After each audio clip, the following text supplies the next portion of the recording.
به کانال دژاوو خوش اومدید. این اولین ویدیو از پلیلیست دیدگاهه.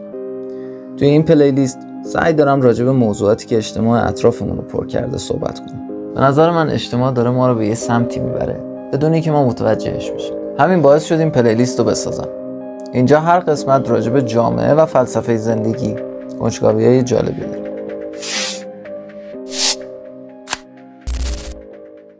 خب، سوگیری یا به قول خارجی‌ها بایس اصلا یعنی چی؟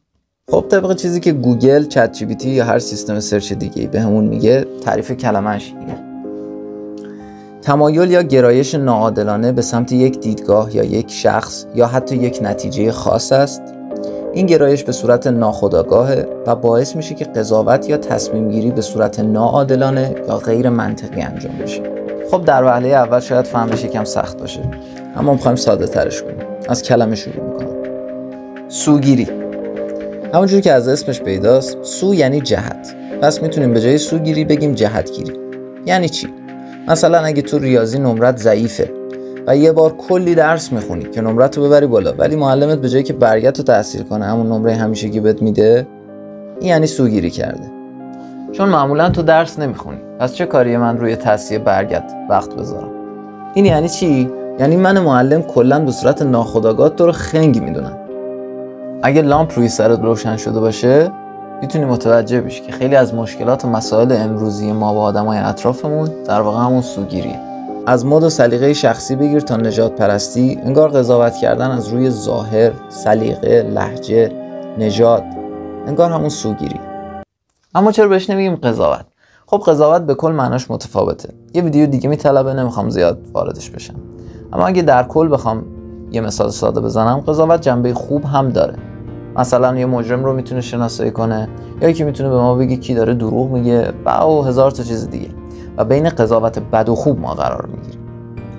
اما سوگیری قطعا جنبه خوبی نداره. به علاوه سوگیری ناخودآگاهه، اما قضاوت خودآگاه و عقلانیه. حالا که معنیشو فهمیدیم، بریم سراغ این که چرا باید همچین چیزی رو بدونیم و دلیل این ویدیو اصلا چیه. سوگیری تاییدی یعنی چی؟ خب به زبان ساده باید بگم که ما ایرانی‌ها اکثرا توی خانواده‌ای بزرگ شدیم که به طب سنتی علاقه‌مند، با اینکه اکثرا الفبای طب سنتی رو هم نمی‌دونن. این افراد معمولاً بر اساس یه سری داده خیلی کلی که یا از مادرانشون یا از پدرانشون یا از اطرافیانشون یاد گرفتن، برای ما نسخه تجویز میکنن. اینو نخور سرد حالت بد میشه. سردرد داری چون امروز سردی زیاد خوردی. گرمی نخور جوش میزنی. این جملات شاید کلیشه‌ای ترین جملات اکثر خانواده‌های ایرانی باشه. حالا این افراد وقتی که یک اطلاعات موثق از اشتباه بودن افکارشون میخونن، ناخودآگاه رد میکنن و بالعکس هر خبر بدون منبع یا غلطی که افکارشون رو تایید کنه منتشر میکنن و چه بسا همون اطلاعات رو به خورد ماها بدن. به این رفتار سوگیری تاییدی میگن. یعنی به صورت ناخودآگاه تو چیزی رو تایید میکنی که دوست داری تایید کنی. سوگیری نجات یافتگان. خب این موضوع خیلی به درد اونایی میخوره که درگیر محتوای زرد و کلیپ راز و از اینجور چیزا میشن. یه مثال ساده: شما میخوای یه شرکت تأسیس کنی. تنها کاری که میکنی تحقیق کردن راجع به شرکت‌هایی که موفق شدن و همه این شرکت‌های موفق قریب به اتفاق همشون راز موفقیتشون رو تلاش مستمر میدونن. سوگیری ناخودآگاه شما کجاست؟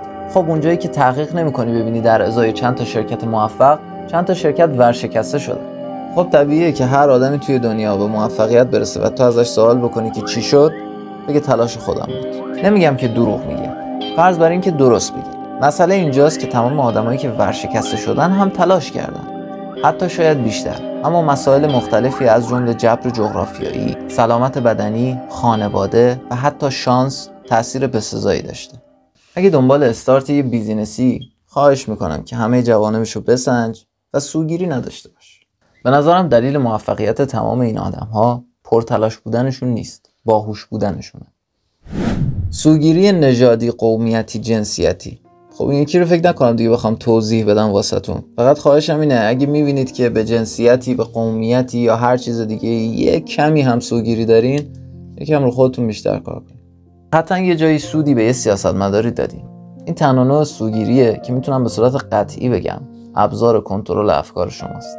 همونطور که افلاطون در رساله جمهور میگه سیاستمدارا مثل چوپانه هستن که گوسفندان رو کنترل میکنن، گوسفند نباشیم. راهکار چیه؟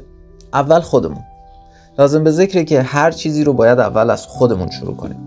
بخوام تو یه جمله خلاصه کنم، هیچ تصمیم یا برداشتی رو به صورت ناخودآگاه نداشته باشید. یادتون نره که سوگیری یک عملکرد ناخودآگاه روانیه. دلایلش میتونه خانواده آسیب دیده، روحیات زخم خورده یا حتی جامعه و فرهنگ غلط باشه. بیاین یکم واقع بین باشیم. ما توی جامعه‌ای زندگی میکنیم که به مراتب اشتباهاتش بیشتر از جوانب دیگه‌شه. مرد سالاری، میهن پرستی بدون آگاهی، خبرچینی، دور زدن قانون، پارتی بازی و هزار تا دیگه. تمام این اشتباهات اطراف هممون گرفته و قطعا تاثیرش رو روی ناخودآگاه ما گذاشته. پس قدم اول شستن افکار خودمونه. توی خلوتتون به این فکر کنید: آیا امروز من سوگیری کردم؟ جوابش رو فقط خودت میدونی. درستش کن. همیشه فردایی هست. خب، حالا که ناخودآگاهت از افکار اینچنینی پاک کردی، تازه درد اصلی شروع میشه. همکارات و اطرافیانت با افکارشون، با رفتارشون مدام آزارت میدن. دیگه باشون احساس راحتی نداری. حتی در بعضی از مواقع عزیزترین کست هم آزارت میده. یه نفس عمیق بکش، آروم باش، خودت عصبی نکن. اونا قبل از اینکه تو خودتو اصلاح کنی همینجوری بودن. تو عوض شدی چون خودت خواستی.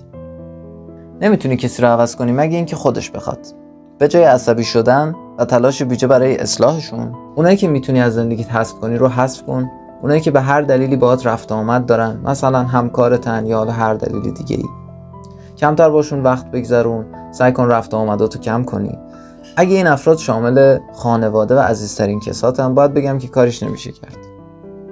احترامشون رو نگه دار و سعی کن که نصیحت‌ها و حرف‌هاشون رو نادیده بگیری.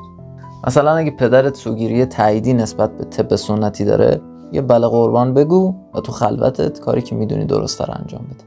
همه اینا رو گفتم که متوجه بشی تا جامعه اطراف و خانواده توی اینجور مسائل عقب افتاده، تو هم مجبوری تا یه جایی همراه بشی. اما اگه آگاهانه باشه میتونی کنترلش کنی. درست جایی که به کمکمون احتیاج داشته باشن. مرسی که این ویدیو رو تماشا کردین. لایک و سابسکرایب یادتون نره. خیلی دوستتون دارم. اینجا پلیلیست تریبون دیدگاه.